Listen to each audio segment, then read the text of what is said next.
Las cosas que estemos viviendo hoy no cambian la realidad de Dios sobre nosotros. Y una de sus realidades es que nada nos podrá separar de su amor. Y que sea lo que estemos pasando, aunque creamos o no creamos, Él seguirá siendo Dios. ¿Ven? Él seguirá siendo Dios. Así que bienvenidos a este lugar, los felicito porque, bueno, algunos se fueron de vacaciones en estos días, se fueron para la playa, a descansar con la familia, eso está bien. Pero lo felicito a usted que no se quedó en la casa, sino que vino a recibir de Dios, ¿verdad? No hay nada mejor que estar en la casa de Dios. El rey David lo decía porque lo sabía. Él decía, yo prefiero estar un día en la casa de Dios, en sus atrios, que 1000 fuera de ellos. Que separados de Dios nada podemos hacer. La Biblia dice que Jesús es la vid y nosotros somos las ramas, los pámpanos. Y si estamos a Él vamos a llevar frutos, si no, nada en esta vida tiene sentido. Aunque lo que estés viviendo en este instante no tenga sentido, porque hay cosas que vamos a experimentar que no tienen sentido. No tiene sentido que perdamos a un familiar, no tiene sentido que estemos pasando por situaciones que nosotros no escogimos vivir, pero para Dios sí tienen sentido todas las cosas. Amén. Él siempre sabe lo que hace. Y esta es una de las locuras del Evangelio. Creer cuando no entiendo. Permanecer cuando estoy viendo las cosas en mi contra. Esta es una locura, ¿verdad? No darme por vencido cuando ya todo se ha acabado, aparentemente. Recordemos que Él dice, yo soy la resurrección y la vida. Jesús dijo, el que cree en mí, aunque esté muerto, ¿qué? Vivirá.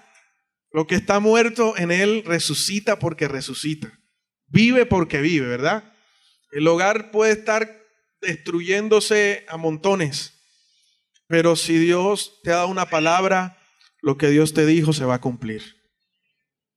Unos dicen como que amén, bueno, así será, en algún momento eso sucederá. Como cuando Marta le dijo a Jesús, yo sé que mi hermano va a resucitar en algún momento, sí, en la venida de Cristo, cuando vengas otra vez. Pero Jesús le estaba hablando del hoy, y yo te estoy hablando del hoy. Amén. Yo te estoy hablando del hoy. Están aquí conmigo, lo veo como que dejaron la mente en otro lado. Olvídese de lo que está ocurriendo allá afuera y usted enfóquese en la palabra que Dios hoy tiene para su vida en esta mañana. Así que acompáñenme allí en el libro de los Salmos, capítulo 93.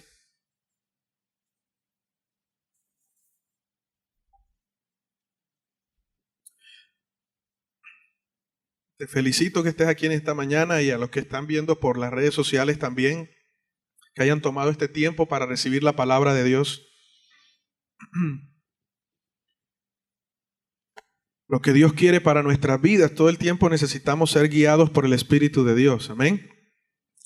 Y cuando venimos a la iglesia o a este lugar, al templo, venimos dispuestos a lo que Dios nos quiera hablar y para que Él nos guíe en todo lo que necesitamos en esta semana.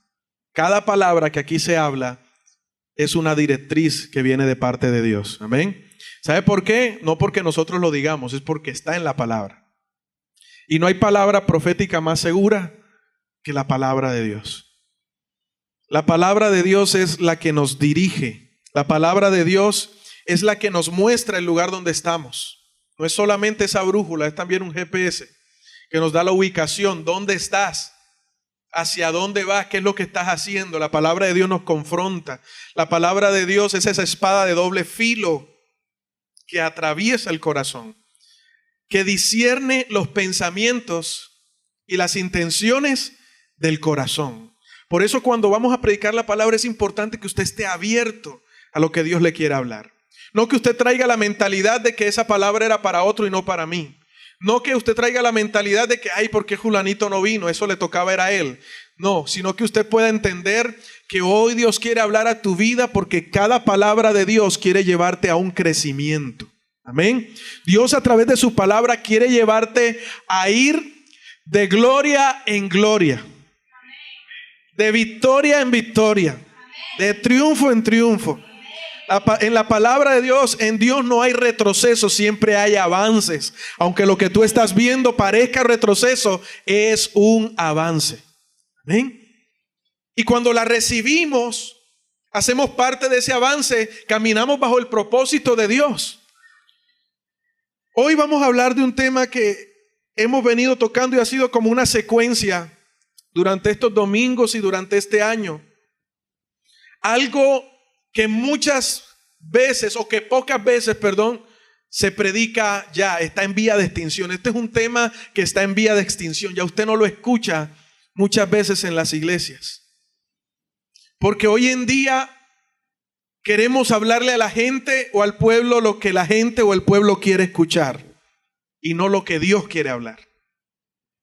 Amén. Porque cuando Dios habla, confronta. Cuando Dios habla, exhorta, edifica y consuela.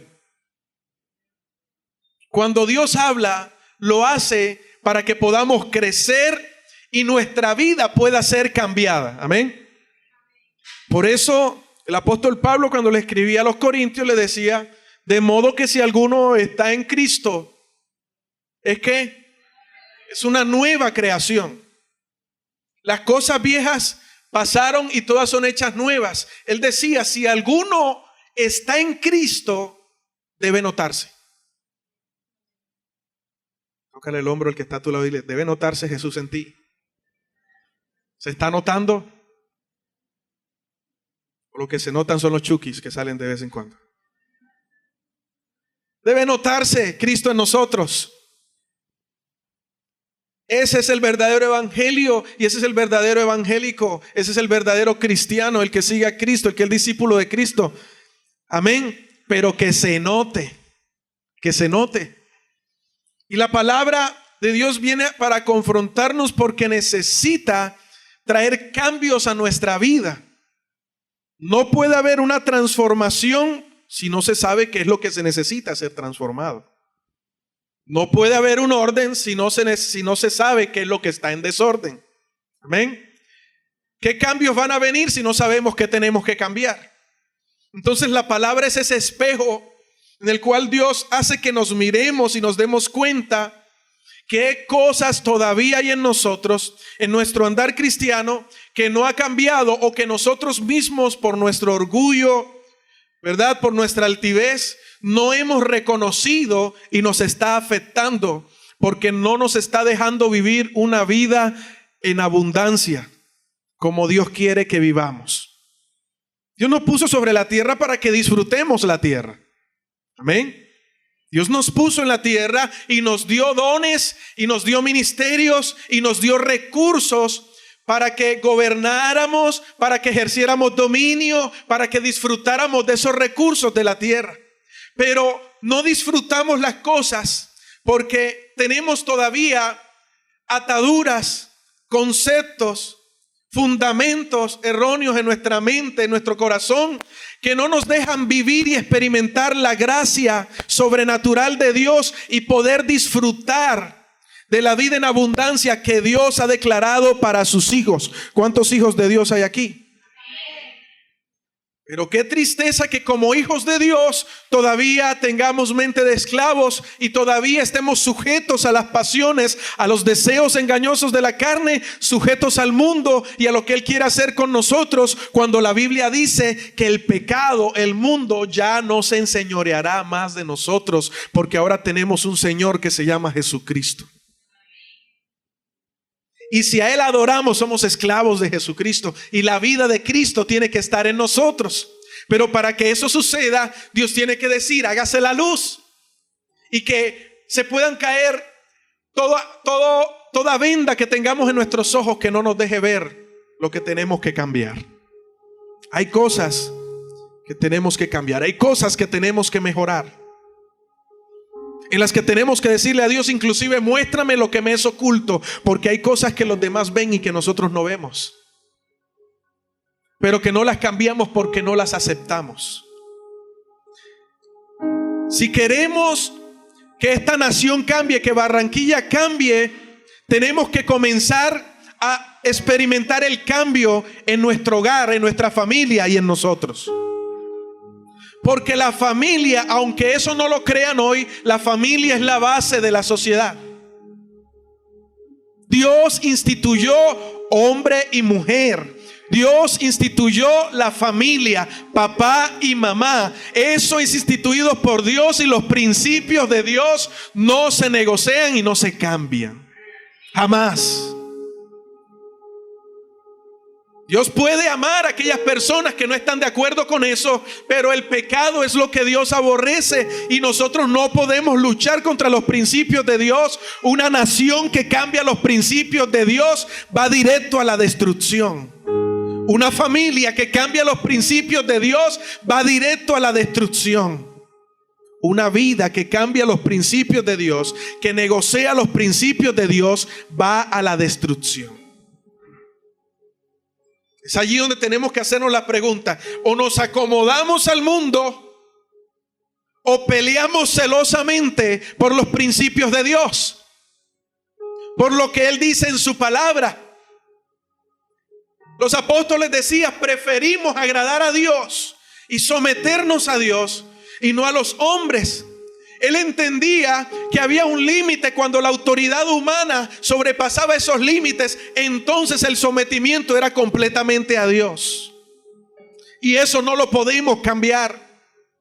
No vendas tu primogenitura, no vendas tu salvación, no vendas tus principios por un plato de lenteja, no vendas tus principios por la porquería que el mundo te quiere dar. No vuelvas como los cerdos cuando los lavan y vuelven otra vez a su chiquero, o como el perro que vuelve a su vómito. Necesitamos ser radicales. ¿Cuántos quieren ser radicales acá? Pero te va a costar. Porque el que es radical en Cristo, el mundo los va a odiar. Pero si eres un radical, te digo welcome. Te doy la bienvenida. Porque el mundo te va a odiar. Tu familia muchas veces te va a despreciar por causa de Cristo. Pero yo prefiero que mi nombre esté anotado siempre en el libro de la vida. Amén. Por eso tenemos que guardar la palabra de Dios. Y este tema que está en Salmos 93:5 es un versículo corto, pero que trae una gran enseñanza y un mensaje profundo para nosotros hoy, iglesia. Y yo le sugiero que cada palabra que prediquemos acá, usted puede entrar en YouTube, pueda suscribirse, Iglesia Calla, suscríbase allí, que allí montamos los videos, y mándelos para que las personas puedan recibir esa palabra de Dios. Y que hoy podamos despertar para que podamos vivir y experimentar el verdadero poder de Dios. Amén. El verdadero evangelio que da vida, que Jesús llevó y sufrió en la cruz. ¿Qué dice Salmos 93:5? ¿No lo tienen por ahí? Bueno, vamos a leerlo. Acá. Ya todos lo tienen. Alguien que me lo lea fuerte. ¿Qué dice? Con fuerza, hermano, sin pena, sin vergüenza, hágale.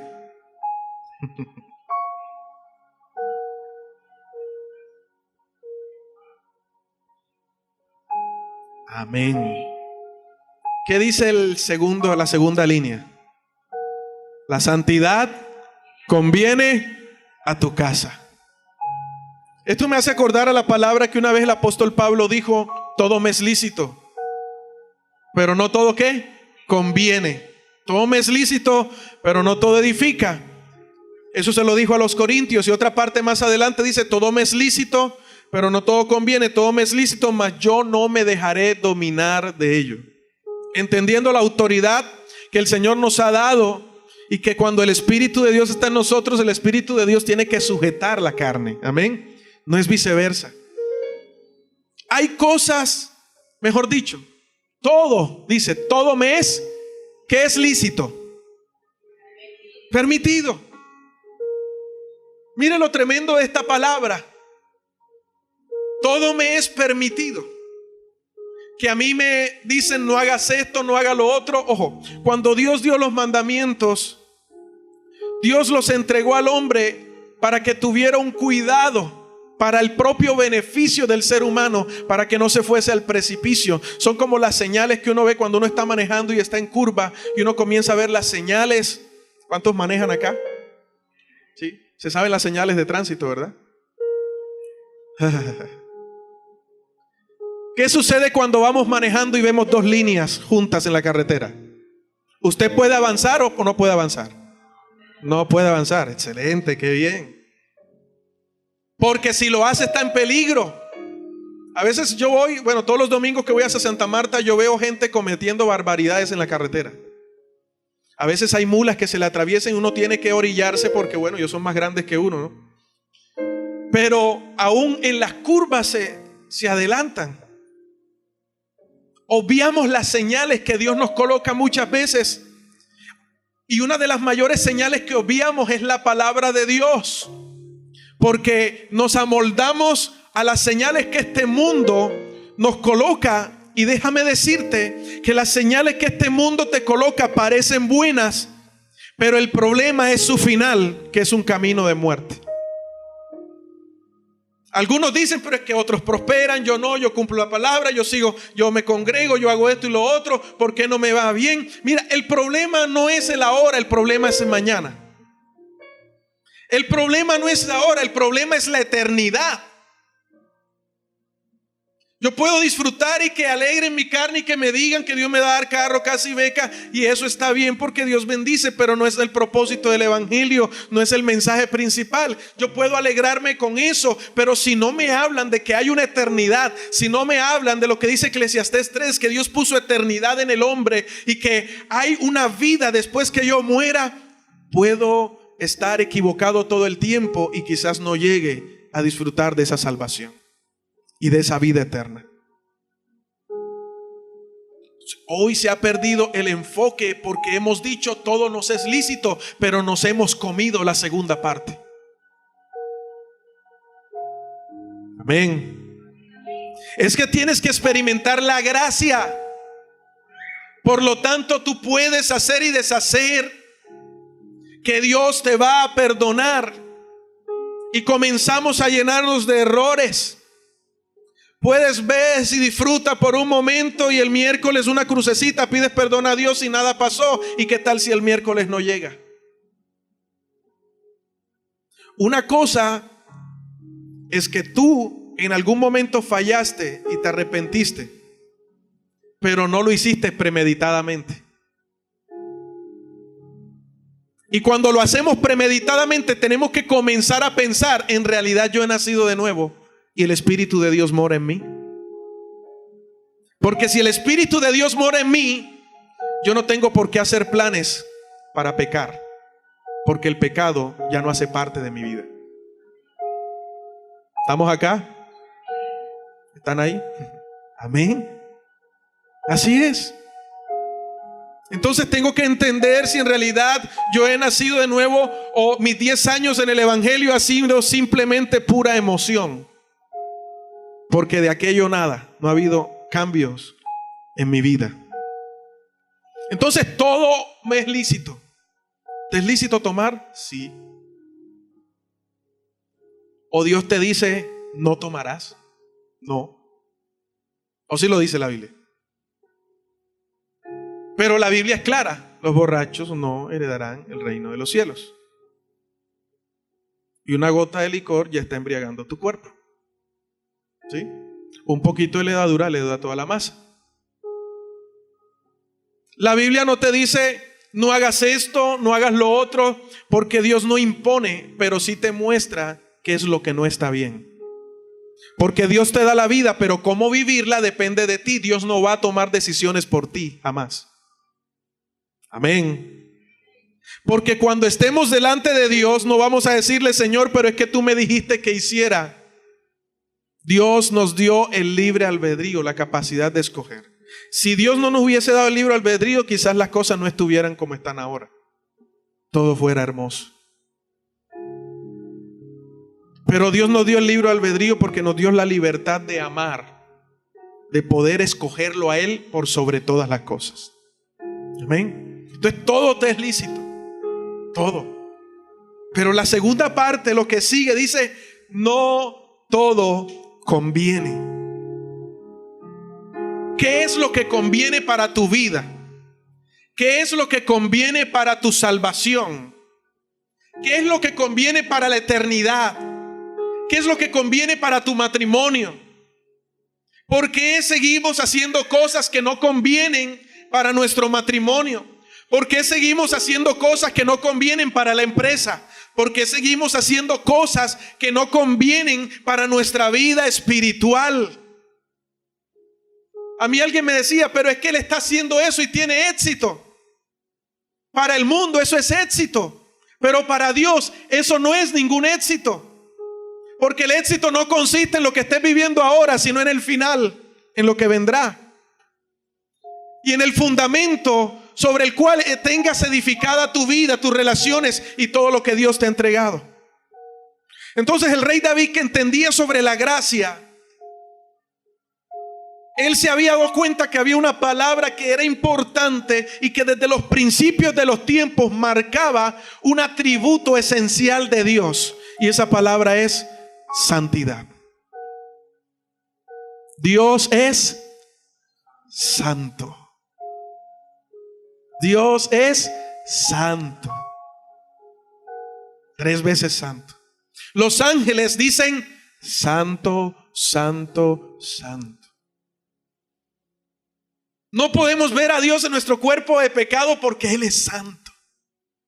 Pero ese Dios santo y maravilloso tuvo ese plan con Cristo, y que el cual derramó su sangre preciosa y se dio a sí mismo en sacrificio por nuestros pecados para santificarnos y pudiese restaurar esa relación con ese Dios santo, porque donde hay pecado, la santidad no puede estar. Y donde hay santidad, el pecado no puede estar. Amén. Dios está en todo lugar, pero Él no habita donde hay pecado. ¿Estás entendiendo? ¿Es que Dios está conmigo? Sí. Pero yo creo que la pregunta que tienes que hacerte es: ¿está en ti? Por eso él decía, el rey David: la santidad conviene a tu casa. Y estaba hablando de quién. ¿De quién estaba hablando? ¿Cuál casa? ¿La casa de quién? ¿De quién? ¿De quién estaba hablando él allí? ¿Cómo se llama el título? ¿La majestad de quién? De Jehová. Empezó a hablar de Jehová, reina, magnificencia. Él se vistió, se ceñó de poder, afirmó las características de Dios, comenzó a exaltar a Dios y luego llega como conclusión: Señor, la santidad conviene a tu casa. Ahora, ¿de qué casa está hablando David?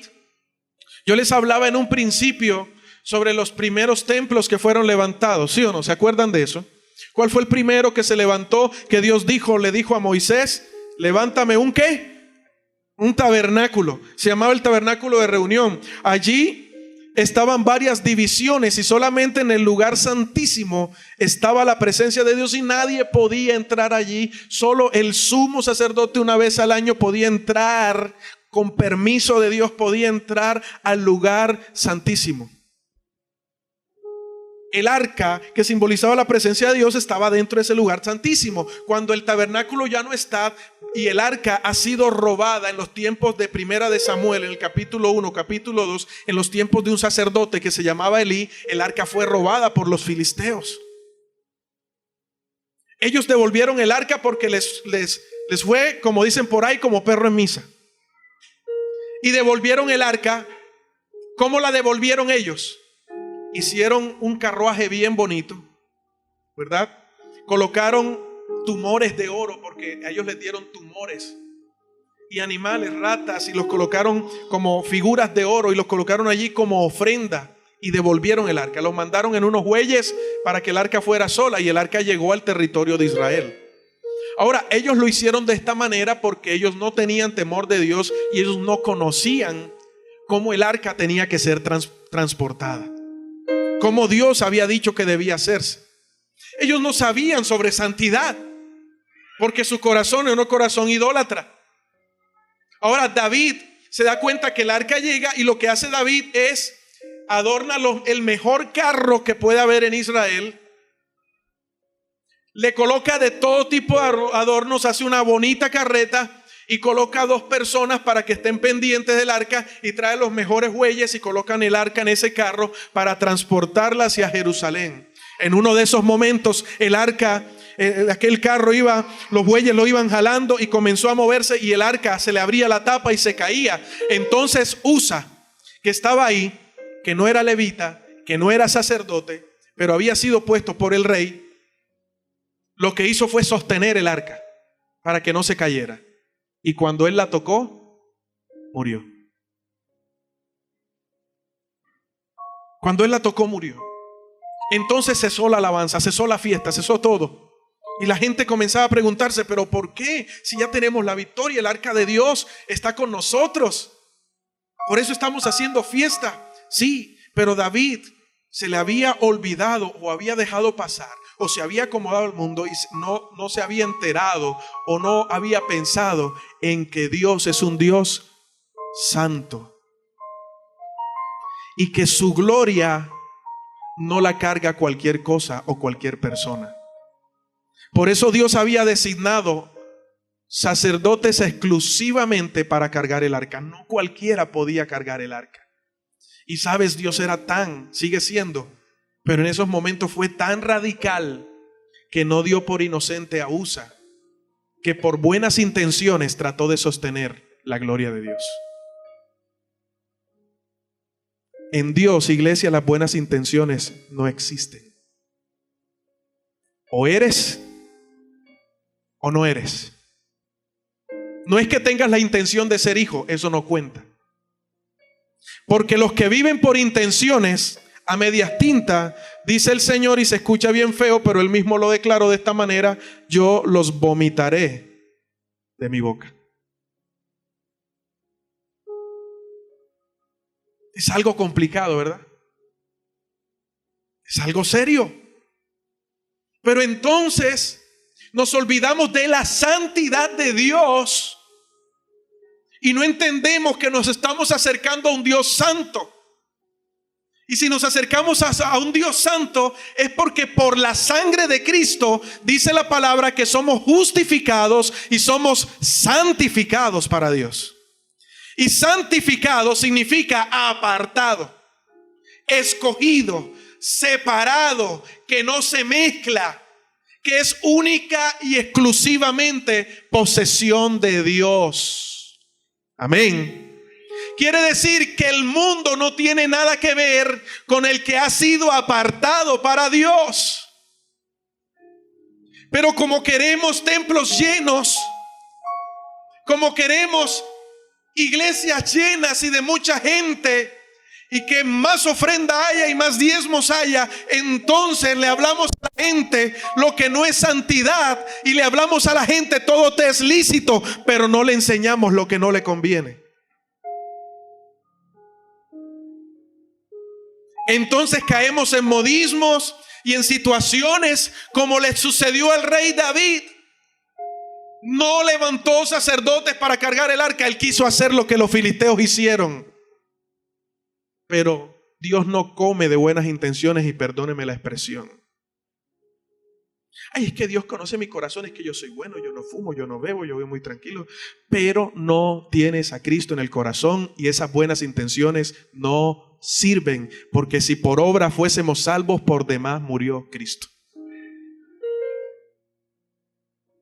Si la salvación fuera dar limosnas, pues vamos a llevar toda la plata a la iglesia.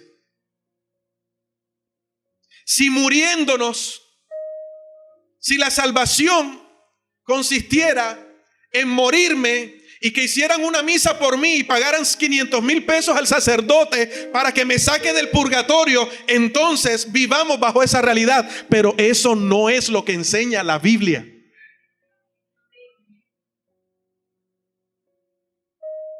Amén.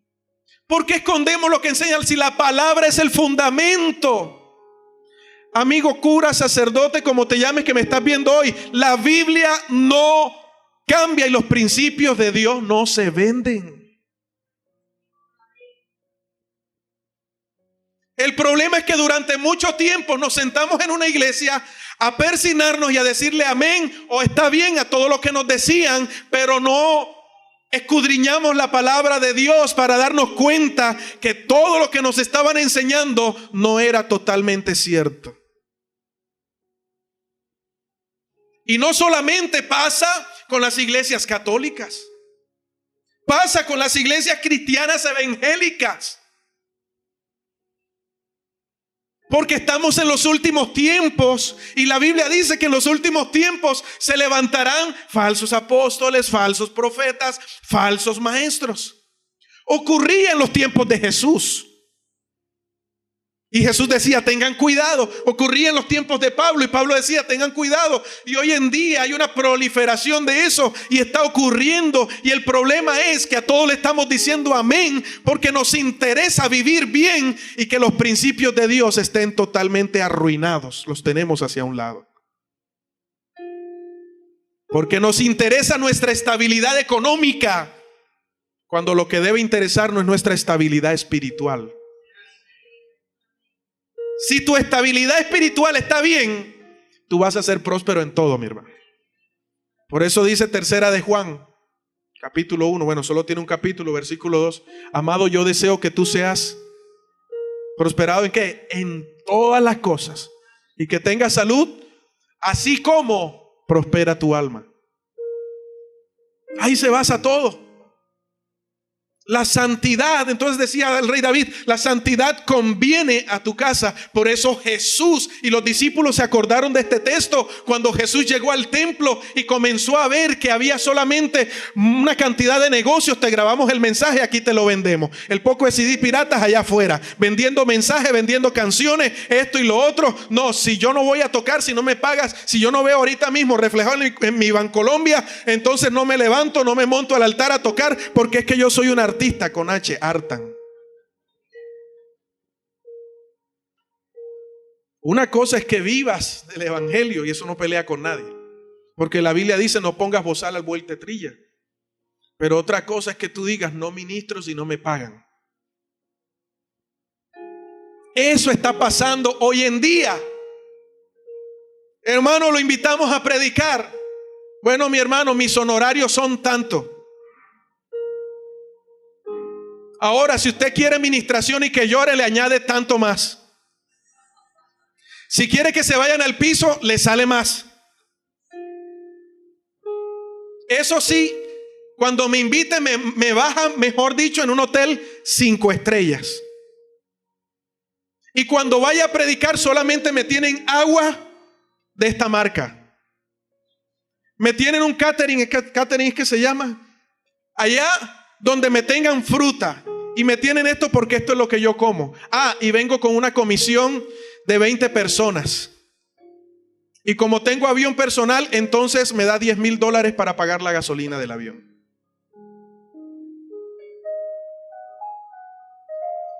¿Por qué? Porque yo soy el apóstol de Dios.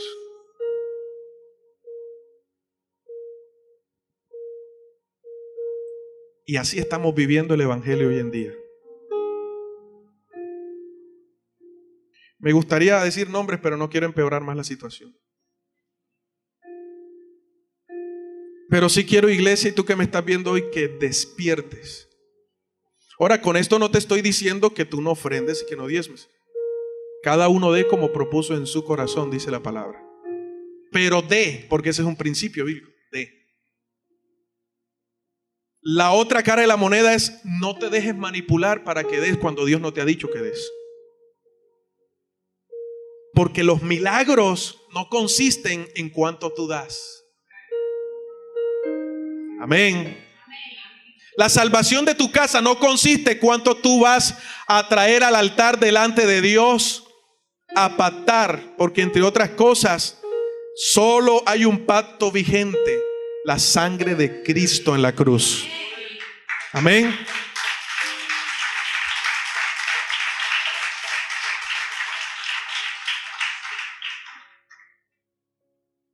Y segundo, la Biblia enseña los pactos se hacían entre uno mayor y uno menor.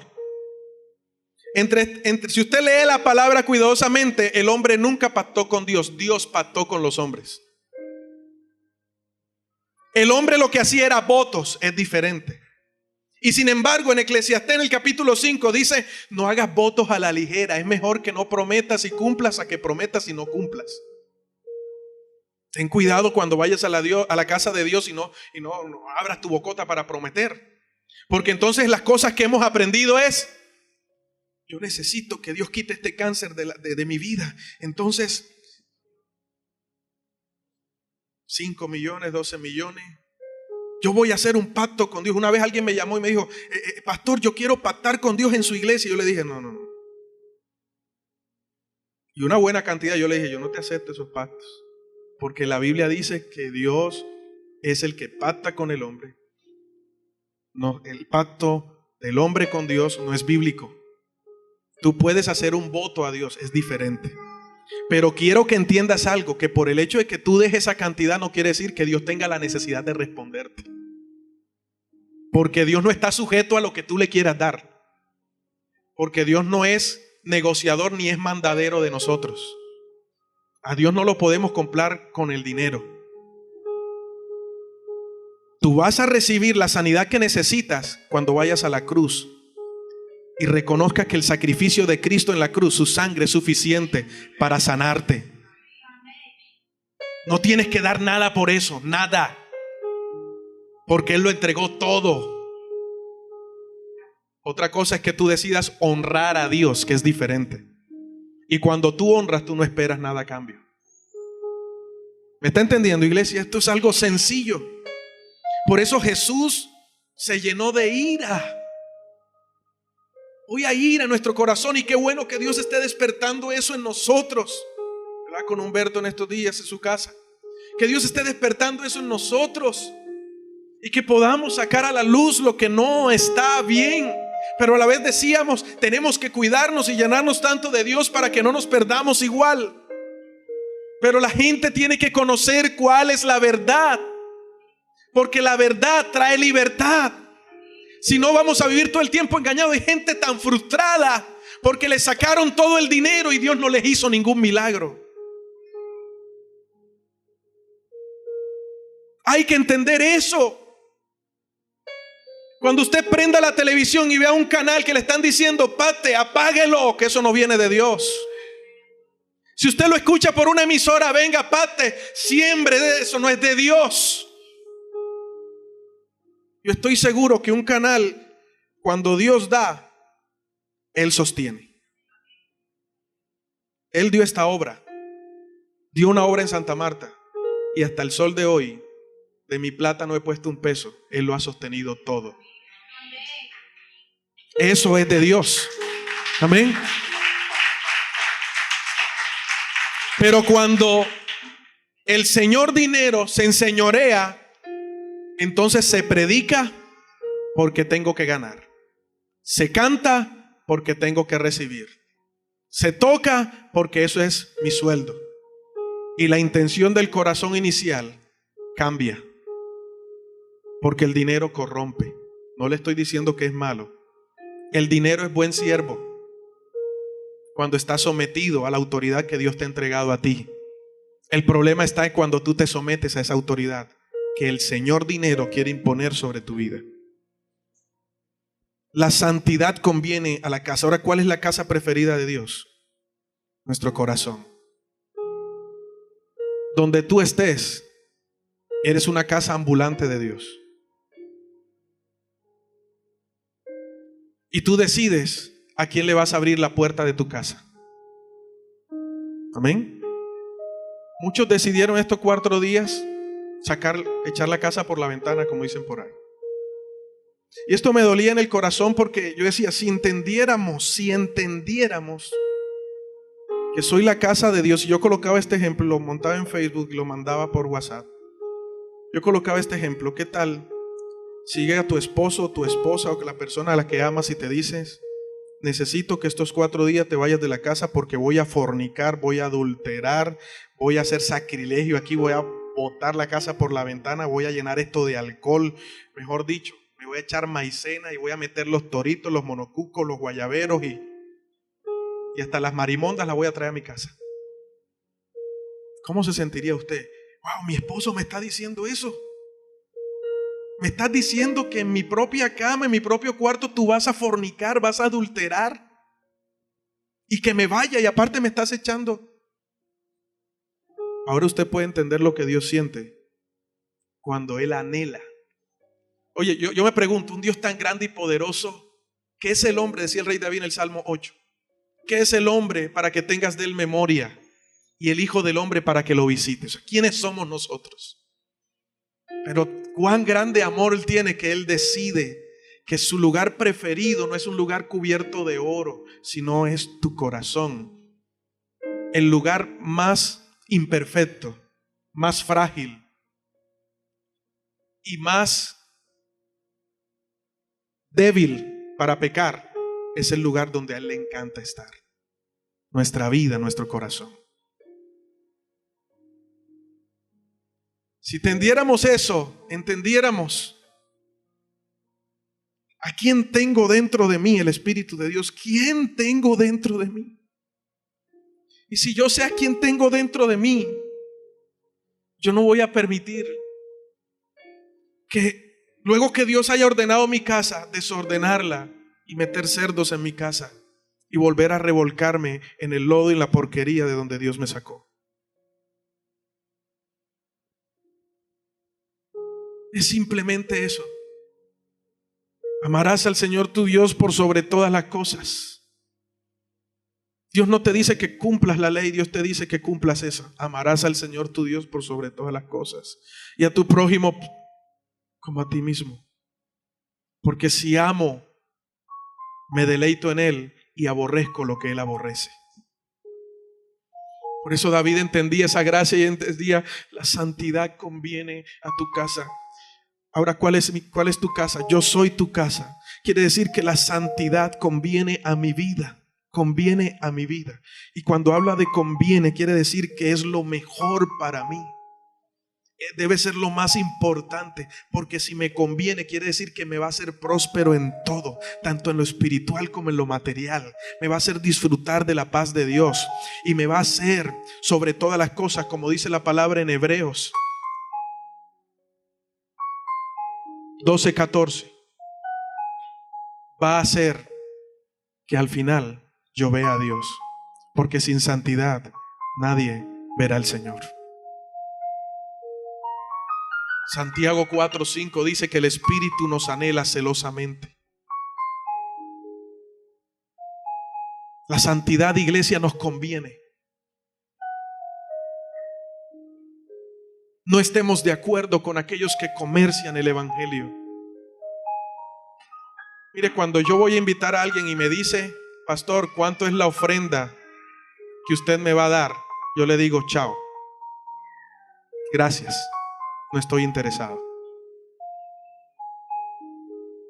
Porque cuando a mí me invitan y me dicen: pastor, ¿cuánto usted cobra? Yo le digo: yo no cobro. Una cosa es que le reconozcan a uno los viáticos, ¿sí? Si quieren dar ofrenda, bien; si no, también, porque lo que uno hace lo hace para Dios.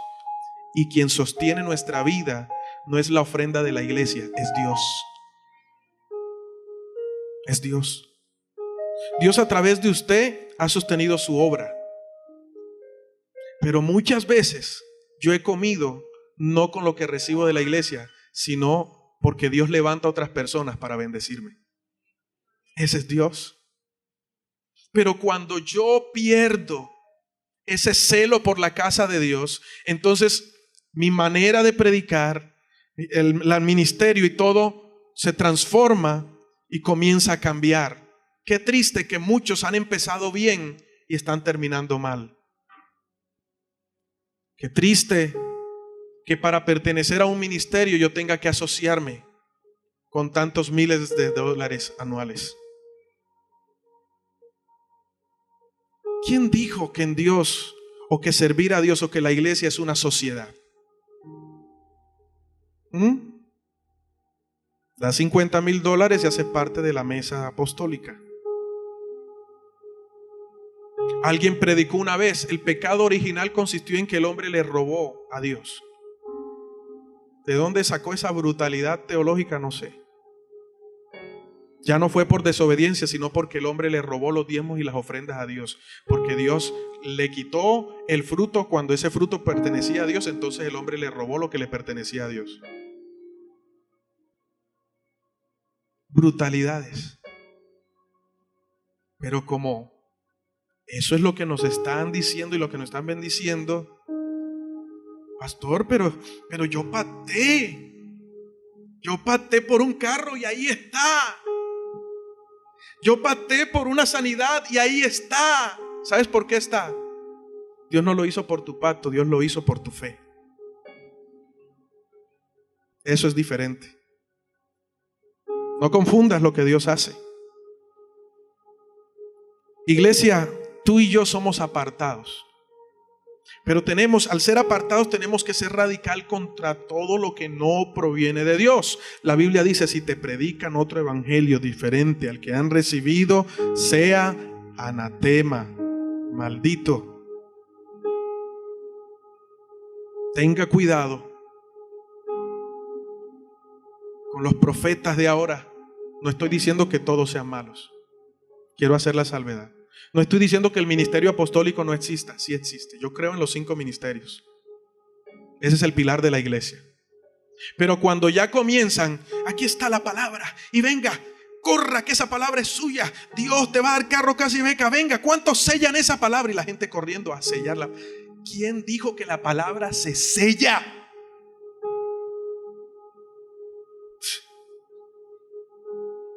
Me toca andar con un cheque sellando. Sello la palabra, sello la palabra, sello la palabra, sello la palabra. Todo lo puedo en Cristo que me fortalece. Sello la palabra. Me voy a quedar sin plata. Tenga cuidado. No, porque es que los antiguos profetas cuando profetizaban, entonces les traían ofrenda. Eso es diferente. Pero la palabra, ¿quién dijo que se sella? Ahora tomamos una autoridad que malinterpretamos la autoridad que Dios nos ha dado, porque entonces decimos, así como Elías dijo que no va a llover, yo declaro, establezco, decreto y no sé qué y lo que te y que no va a suceder. ¿Cómo te digo? Jehová Junior. Por Dios, yo declaro lo que está en la palabra.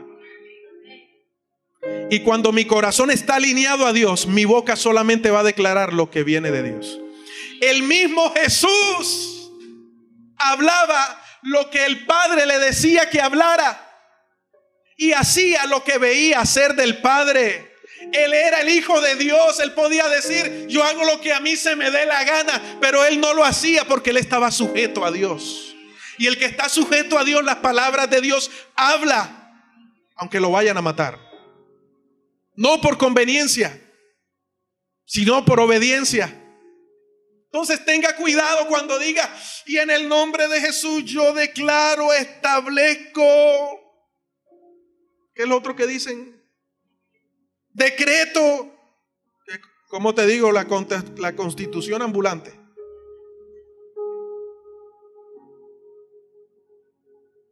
No malinterpretes la autoridad que Dios te está entregando. Porque tú no puedes decir, yo decreto hoy sobre ti que eres sano, y si Dios decide no sanarlo.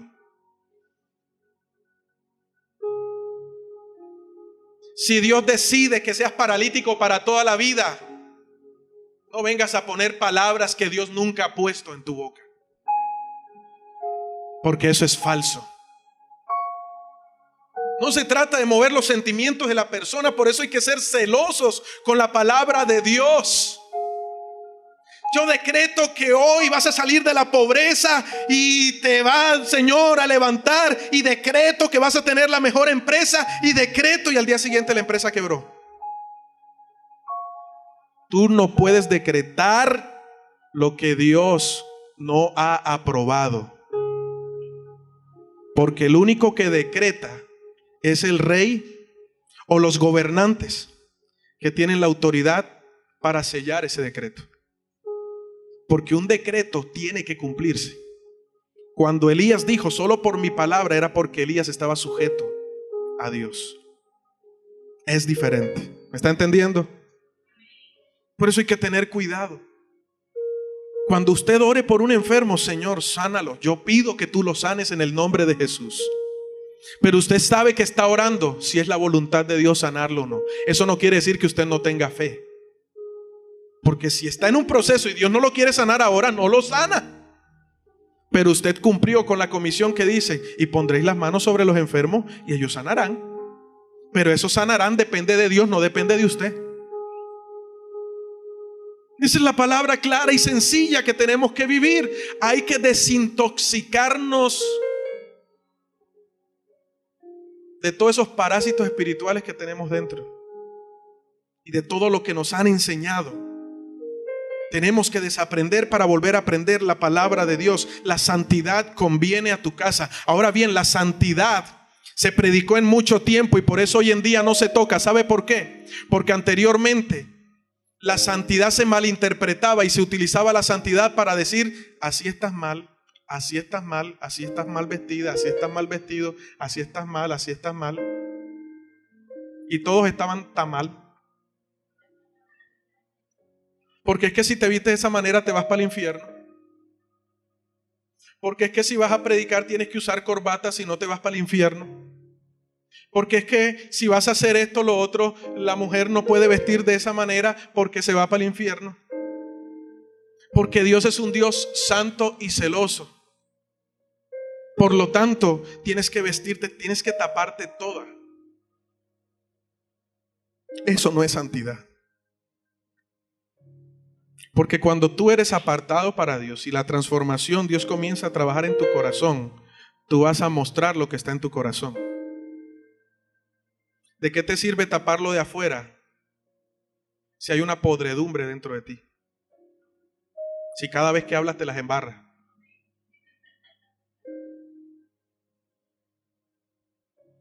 Pero la santidad entonces se comenzó a ver como un acto religioso y legalista.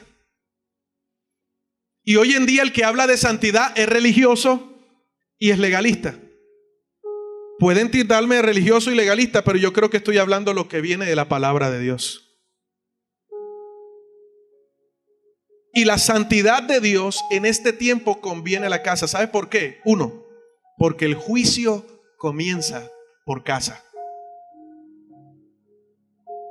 Y cuando el juicio de Dios comienza por casa, Dios va a buscar santidad.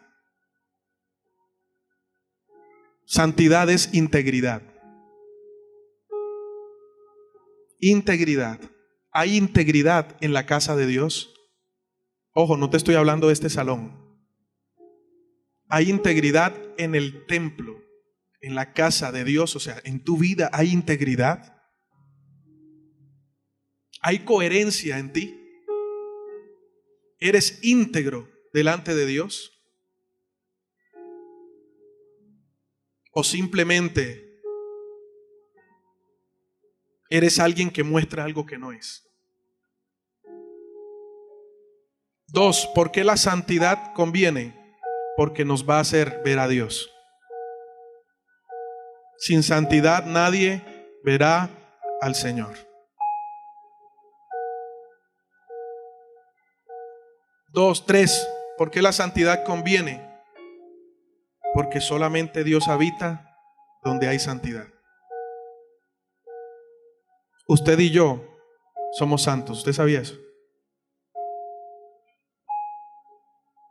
Lo que pasa es que cuando le hablo a usted de santo, usted está pintando allá San José, San Gregorio, San Esto,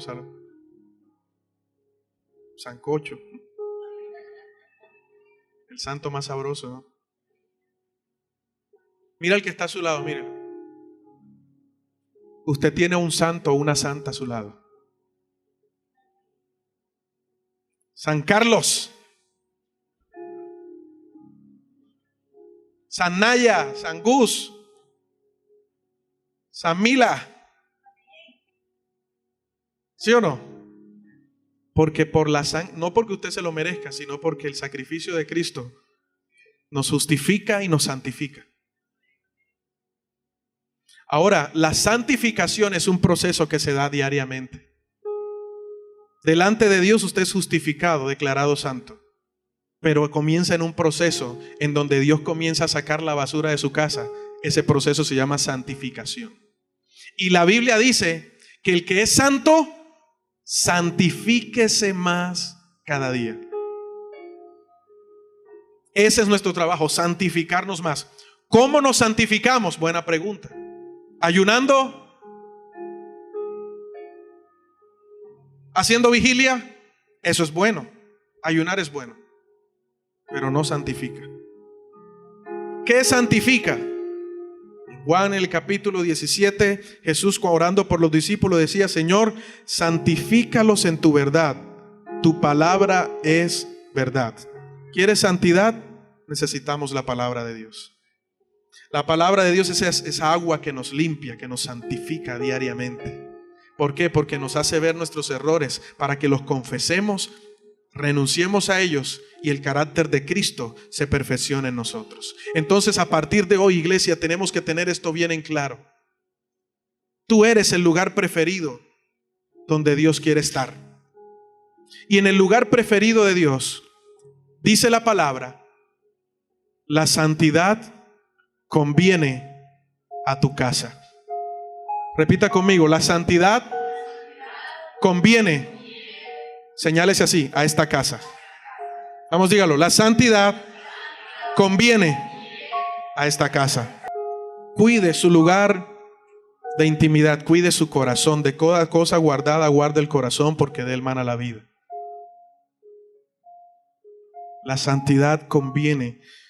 Yo oro al Señor para que esa palabra todo el tiempo dé vueltas en nuestra cabeza. La santidad conviene, la santidad conviene, la santidad conviene a esta casa, porque es la morada de Dios. La santidad conviene, porque sin santidad nadie verá al Señor. Si usted lee el libro de Nehemías en los últimos capítulos, antes de orar, quiero expresar esto porque es importante. Uno de los sacerdotes encargados del templo se casó con una hija de uno de los principales enemigos de Israel, con la hija de Tobías. Habían 4 que se habían levantado contra Israel. Uno de ellos era Gesén el árabe, otro era Sanbalat, otro era Tobías. La hija de Tobías se casó con el sacerdote. Hizo una alianza que no provenía de Dios. Por lo tanto, llegó su suegro y le dijo: hazme un espacio en el templo. Y en el lugar donde estaba el púlpito, lo consagrado a Dios, al lado había un cuarto. Y Tobías vivía en ese cuarto. Tobías vivía en ese cuarto. Imagínese el enemigo de la presencia de Dios viviendo al lado de lo santificado para Dios. Cuando Nehemías supo eso, se llenó de rabia e hizo que le botaran, porque inclusive en ese lugar donde él estaba viviendo habían cosas consagradas a Dios, y quitaron lo consagrado a Dios para colocar, él quitó lo consagrado a Dios para colocar a su suegro. A eso lo podemos ver hoy en día cuando vivimos de apariencia y por conveniencia. Quitamos de la palabra lo consagrado a Dios para poder acomodar a lo que me va a sostener, a lo que me va a traer aparente bendición a mi vida, a lo que me conviene. Ten cuidado con acomodar lo que te conviene cuando a Dios eso no le agrada. Amén. Nehemías lo mandó a sacar y votó. Cuando él llegó para dormir, encontró sus chécheres en la calle. Dijo: este lugar es para Dios. Sé radical. Si hay alguien que te está moviendo el piso que no es de Dios, chao, pescado. Amén. Si hay algún negocio que te está moviendo el piso por ahí que no proviene de Dios, chao, pescado. Porque Dios no acepta medias tintas, o eres o no eres. Lo que sí te aseguro, cuando tú guardas tu corazón y eres fiel a Dios, todo lo que Dios tiene en gloria es para ti. Porque Él dice que Él suplirá todo lo que te hace falta conforme a sus riquezas en gloria.